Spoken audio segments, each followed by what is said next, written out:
सपा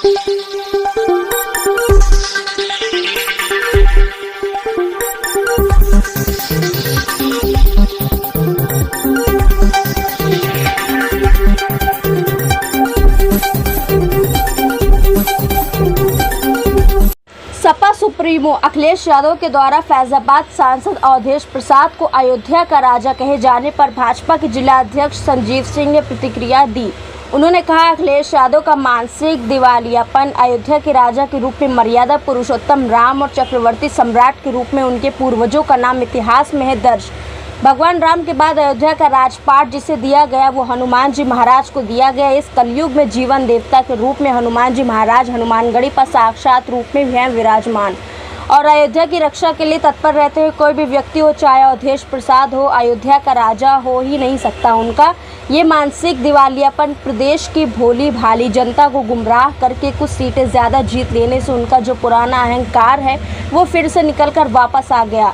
अराजकता फैलाना, उल्टे सीधे बयानबाजी, सनातन धर्म को कमज़ोर करना व राम भक्तों पर गोली चलवाना और उनकी जो सेना है गुंडा माफियाओं की, उस सेना के सहारे अराजकता फैलाना उनकी प्रवृत्ति रही है और वही प्रवृत्ति उनके आचरण में दिख रही। इस बात का संकेत है जनता उन्हें समझेगी और सद्बुद्धि देने का काम करेगी। 2027 में विधानसभा चुनाव में उनको हराकर फिर से भाजपा की पूर्ण बहुमत की सरकार बनाएगी। ये देखिए, अखिलेश यादव जी का ये मानसिक दिवालियापन है। अयोध्या के राजा के रूप में मर्यादा पुरुषोत्तम भगवान राम और चक्रवर्ती सम्राट के रूप में उनके पूर्वजों का नाम इतिहास में दर्ज है।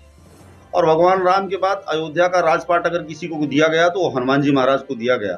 और इस कलयुग में भी जीवंत देवता के रूप में हनुमान जी महाराज अयोध्या में साक्षात हनुमानगढ़ी सिद्धपीठ पर विराजमान होकर अयोध्या की रक्षा के लिए हमेशा तत्पर रहते हैं।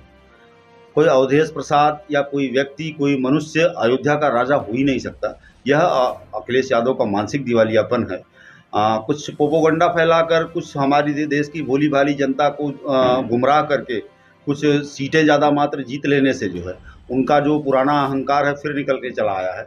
अराजकता फैलाना, उल्टे पुल्टे काम करना, उल्टी पुल्टी बयानबाजी करना, लोगों की असमत के साथ खेलना, सनातन धर्म को कमज़ोर करना, सनातन धर्म के साथ कुचक्र करना, राम भक्तों पर गोली चलवाना और उनकी जो सेना है गुंडा माफिया बदमाशों की, उस सेना के सहारे देश में अराजकता पैदा करना उनकी प्रवृत्ति रही है। और वह प्रवृत्ति उनके आचरण में दिख रही है, जो इस बात का संकेत है। जनता उस संकेत को समझेगी और उनको आगे सद्बुद्धि देने का काम करेगी। 2027 में उनको नेस्तनाबूद करके फिर यहाँ जब भारतीय जनता पार्टी की पूर्ण बहुमत सरकार बनाएगी, उनकी अकल ठिकाने आ जाएगी।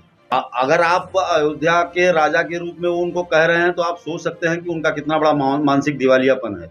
एक तरफ संविधान की रक्षा की बात करते हैं, एक तरफ लोकतंत्र की बात करते हैं। जब लोकतंत्र की बात होती है तो लोकतंत्र में कोई राजा नहीं, लोकतांत्रिक व्यवस्था से चुना हुआ जनसेवक होता है, लोकसेवक होता है। यहाँ राजा नहीं होता। राजशाही इस देश में समाप्त हो चुकी है।